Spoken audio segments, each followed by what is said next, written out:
ఈరోజు నేను మీకు తెలియజేయబోతున్న సబ్జెక్ట్ ఏంటంటే, మెడికల్ పెన్షన్స్ నిమిత్తం ప్రభుత్వం ఎలాంటి నిర్ణయం తీసుకున్నది. అట్లాగే ఈ మెడికల్ పెన్షన్స్ ఆల్రెడీ ప్రాసెస్ అనేది అందరికీ తెలియబడుతుంది. అయితే ఆల్రెడీ గవర్నమెంట్ ప్రభుత్వం ఇన్‌స్ట్రక్షన్స్ ప్రతి పిహెచ్‌సి హాస్పిటల్‌కి గూడా ఇవ్వడం జరిగింది. సచివాలయం సిబ్బందికి గూడా తెలియజే తెలియజేయడం జరిగింది.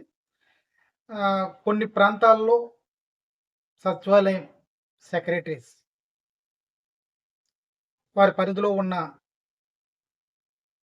పూర్తి స్థాయి వైకల్యం గల దివ్యాంగులందరినీ గూడా గుర్తించి వారికి మెడికల్ సర్టిఫికేట్ తెచ్చుకోమని వారి జిల్లా పరిధిలో ఉన్న జీజీహెచ్ హాస్పిటల్‌కి పంపించడం జరుగుతుంది. అయితే అన్ని సచివాలయంలో ఇదే వైఖరి అవలంబిస్తే దీర్ఘకాలికగా బాధపడుతున్న దివ్యాంగులని గుర్తించి సచివాలయం సిబ్బంది లేకపోతే సచివాలయం ఎంప్లాయీస్ లేకపోతే ప్రభుత్వం నియమించిన ఏఎన్ఎంలు చక్కగా వీరి నిమిత్తం పనిచేస్తే నిజంగా రాష్ట్రంలో ఉన్న దివ్యాంగులందరికీ కూడా పూర్తి స్థాయి వైకల్యంతో బాధపడుతున్న దివ్యాంగులందరికీ కూడా న్యాయం జరిగే అవకాశం ఉంటుంది. అయితే ప్రభుత్వం గైడ్లైన్స్ అయితే ప్రతి సచివాలయం పరిధిలోనికి ప్రతి ప్రైమరీ హెల్త్ సెంటర్‌కి పంపించడం జరిగింది. అట్లాగే జిల్లా పరిధిలో ఉన్న జీజీహెచ్ హాస్పిటల్‌కి కూడా ఈ గైడ్లైన్స్ పంపడం జరిగింది. అయితే కొన్ని జిల్లాలో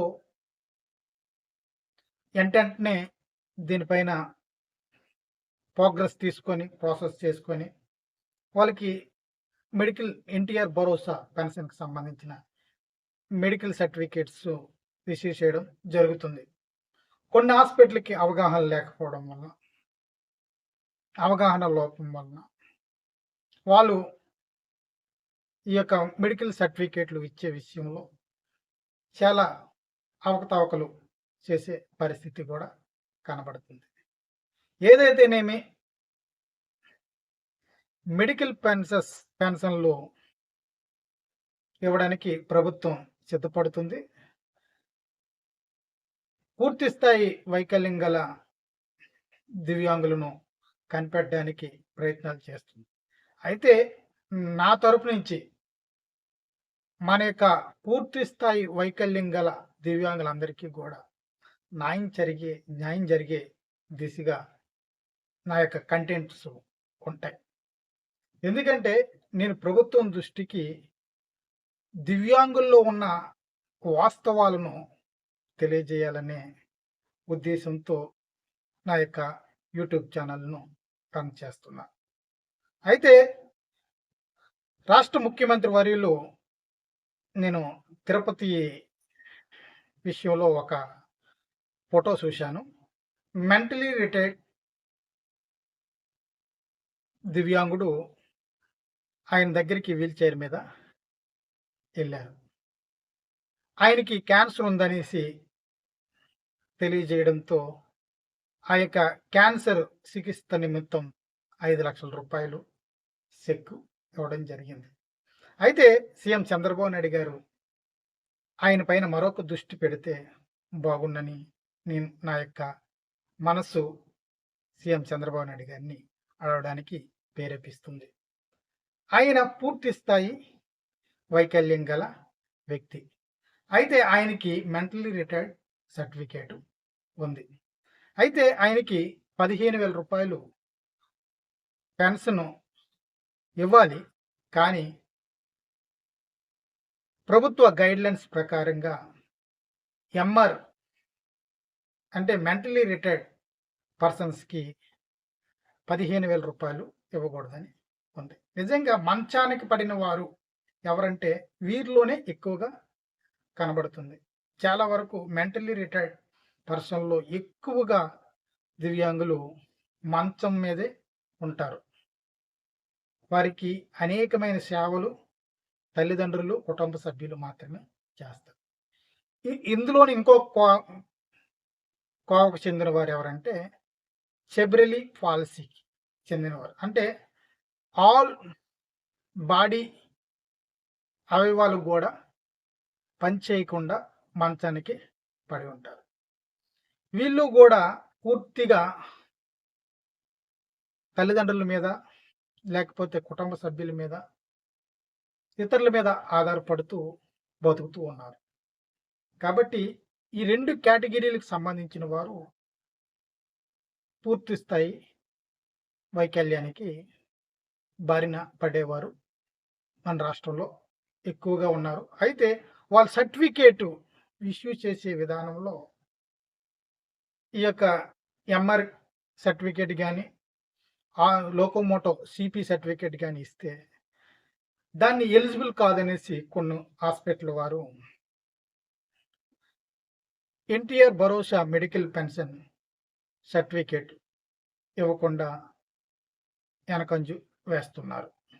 అయితే దీనిపైన ప్రభుత్వం దృష్టి పెట్టి ఎవరైతే పూర్తి స్థాయి వైకల్యం గల వారు ఉన్నారు వారందరికీ కూడా న్యాయం చేసే దిశగా ప్రభుత్వం చర్యలు చేపట్టాలనేది ప్రధాన లక్ష్యం. మనం గతంలో ప్రభుత్వం ఏర్పాటు అయిన కానిసి ప్రజా దర్బార్ నారా లోకేష్ ప్రోగ్రాంలో చాలామంది ఇలాంటి కోవకు చెందిన వారే వెళ్తూ ఉన్నారు, వినతి పత్రాలు ఇస్తూ ఉన్నారు. అయితే నారా లోకేష్ గారికి నాకు ఒక డౌట్ సార్, నా డౌట్ని నేను అడుగుతున్నా ఈ వీడియో ద్వారా. మీ దగ్గరికి వచ్చిన పూర్తి స్థాయి వైకల్యం గల దివ్యాంగులందరి దరఖాస్తులు తీసుకుంటున్నారు కదా, దానిపైన మీరు ఎట్లాగా ప్రాసెస్ వారి యొక్క సమస్యకి పరిష్కారాన్ని తీసుకొని వస్తున్నారు అన్నది ఎవరికీ తెలియదు. అయితే వెళ్ళిన వారైనా వారి యొక్క సమస్య పరిష్కరింపబడింది, వారు కోరుకున్నది దక్కింది, లేకపోతే మా వైకల్యానికి సంబంధించిన విధానంలో మాకు రాష్ట్ర ప్రభుత్వం ఏర్పాటు చేసే మెడికల్ పెన్షన్ 15,000 రూపాయలు మాకు ఇవ్వడానికి నారా లోకేష్ గారు ముందుకొచ్చారు, మా యొక్క సమస్యలకు పరిష్కారం ఆయన ద్వారా జరిగింది అన్నది ఎవరైనా చెప్పేవారు కూడా నాకు కనబడలేదు. అయితే వాస్తవాలకి ఇప్పుడు జూలై 1వ తేదీ నుంచి ఈ రోజు వరకు లోకేష్ అన్న గారి ప్రజా దర్బార్ ప్రోగ్రానికి కొన్ని వందల మంది పూర్తి స్థాయి వైకల్యం గల దివ్యాంగులు వెళ్ళడం జరిగింది. అయితే వెళ్ళిన పూర్తి స్థాయి దివ్యాంగుల సమస్యలు పెన్షన్ నిమిత్తమే ఎక్కువగా ఉంటాయి. ఎందుకంటే అలాంటి వారందరికీ కూడా ప్రభుత్వం 15,000 రూపాయలు పెన్షన్ ఇస్తుందనే ఆలోచన, వారి యొక్క ఆర్థిక సమస్యల్లో నుండి బయటపడవచ్చుననే ఆలోచన ఉంటుంది. కాబట్టి ఎక్కువగా ఈ మెడికల్ పెన్షన్ అడగడానికి ఎక్కువ మంది లోకేష్ అన్న గారి దగ్గరికి వెళ్ళేవారుగా ఉండొచ్చు, నా యొక్క అభిప్రాయం ప్రకారంగా. అయితే వీరందరూ దరఖాస్తులను పరిశీలించి వారందరికీ అనుగుణంగా మెడికల్ పెన్షన్ జీవోని ఏర్పాటు చేయడానికి ఏవైనా చర్యలు చేపట్టడానికి ముందుకెళ్లారా? ఇది మనకి రాష్ట్రంలో ఉన్న పూర్తి స్థాయి వైకల్యం గల దివ్యాంగులకు, అలాగే వారి కుటుంబ సభ్యులకు, రాష్ట్ర ప్రజలకు స్పష్టంగా తెలియజేయబడవలసిన అవసరం ఉంది. ఎందుకంటే దివ్యాంగుల సమాజం నుంచి నేను ఈ యొక్క మాటలని సంధిస్తున్నాను. కాబట్టి నేను సంధించిన మాటలు ప్రభుత్వం ద్వారా ఈ పూర్తి స్థాయి వైకల్యానికి గురైన దివ్యాంగులకు న్యాయం జరగాలనే ఉద్దేశంతో మాత్రమే ఈ విషయాలన్నీ కూడా చెప్పడం జరుగుతుంది. కాబట్టి రాష్ట్రంలో ఉన్న దివ్యాంగులందరూ కూడా ఈ విషయాన్ని గమనించండి. మీకు న్యాయం జరిగేంత వరకు కూడా నా యొక్క వీడియోస్ ఇదే రీతిగా ఉంటాయి. డిసెంబర్ 3 కల్లా ప్రపంచ వికలాంగుల దినోత్సవం కల్లా మనం అడిగే కనీసం ఒక 4 డిమాండ్లని పరిష్కరించే దిశగా రాష్ట్ర ప్రభుత్వం ముందుకెళ్లాలనేసి కోరుతున్నాను. ఒకటి, మెడికల్ పెన్షన్ సమస్యలను పరిష్కరించాలి. 2, సదరన్ సమస్యలను పరిష్కరించాలి. 3,